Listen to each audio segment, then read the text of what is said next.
Hello all, welcome back to Castle. Today we're going to be discussing Baldur's Gate. Now, I've poured in about 10 to 15 hours, give or take, and I've decided I'm going to make a good breakdown. There's going to be no spoilers, so don't worry about that, which I have played enough to spoil it. And just tell you whether or not you should buy it or not buy it. If you're an old schooler, D&D, Dungeons and Dragons, and you remember the good old days, the OG days, Generation 1, Generation 2, it's so much fun. It takes you back to it. It's literally makes you feel like you're playing on a board, but yet it's in a video format. They really put a lot of work into this. It shows that they care. The details, the little things. The narration of the dungeon master, which at first I was, but the more I got into the game, the more I really appreciated it, and I really got liking it. How they would add just a little bit, not a lot, just a little bit between conversations to really flesh out the situation better. And it's like you're being told a story, and you're a part of it. I love the way it's done. It's a 10 out of 10. I cannot praise it enough. And the other real high part was in conversations. You'll figure it out. It'll be wisdom, intellect, ranger, it's just little sub conversations where you can pick it to where you roll the dice and you'll have a set number from 1 to 20. Well, the dice is 1 to 20. If you roll over the set number, you win, and you get to persuade or intimidate or whatever the situation is. You get to do it. And if you roll under it, you don't get to do it. You're fighting if you don't win. I like the way it's done. It sounds like it's rolling on a board. It's amazing. 10 out of 10 design. Loved it.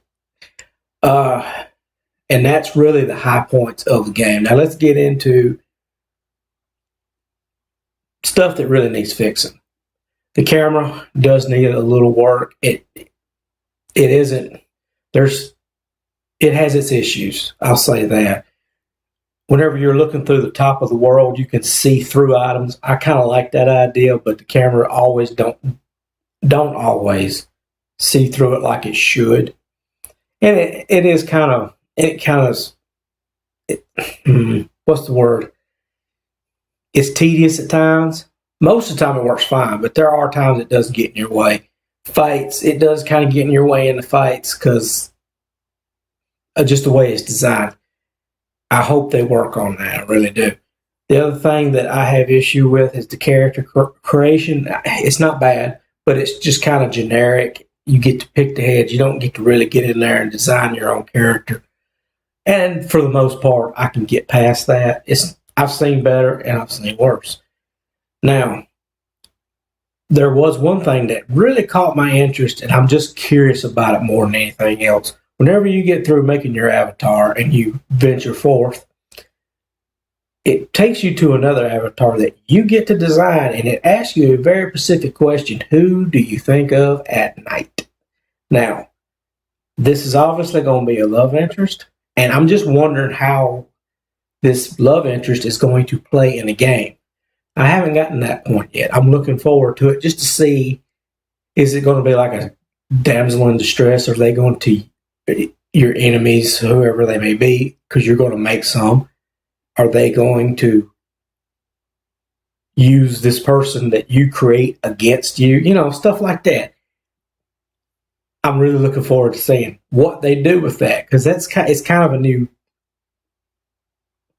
system on that. I've never seen anyone else do anything like that, because you get to make whoever you want look as close to your idea of what you want in a partner. So that it makes it interesting to me. That's my opinion.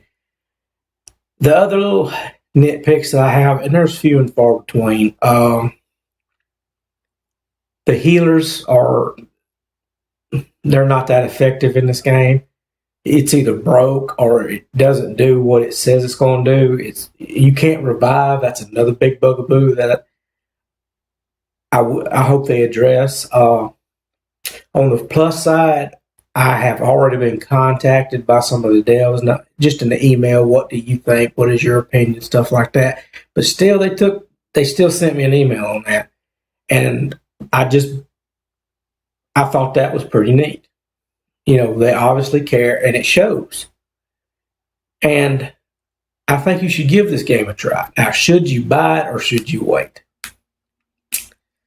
I might give it another update or two before I buy it. If you're not into Dungeons and Dragons style type of game, turn-based type of game. If you are into this, I don't think it's going to matter. If you played Skyrim at launch, you played a buggier game than this is. It does have issues. It still has glitches. It freezes at times, stuff like that. Locks your computer up. You got to get out of it and go all the way back in. Nothing that, other games haven't done. As it stands right now, if I was to rate it, I'm going to have to go with a 7 out of 10, and I'm being fair. I'm not being over or under. I'm being as fair as I can to it. And as far as the graphics are concerned, I know a lot of people are going to be, when the game is really on point, it is an absolute gorgeous game. There are some cut scenes where you can see that it's not polished as much as it should be. But for right now, I'm not going to be that hard on the graphics. I'm going to give a pass to it. Because they're going to fix that. But all in all, I recommend the game. It is a good game. It is worth getting. Now, is it going to be on other consoles? That I can't answer. We'll have to wait and see. Let me know down in the comments if you're getting this game. Want to add one more thing? I am considering streaming this game, possibly sometime next week. We'll see if my schedule will allow me to attempt it. Now, I haven't streamed yet, so it's going to be a learning process. I will let you guys know upcoming. And thanks for watching. I appreciate it. And I will see you guys in the next video. Epic Night, please like and subscribe.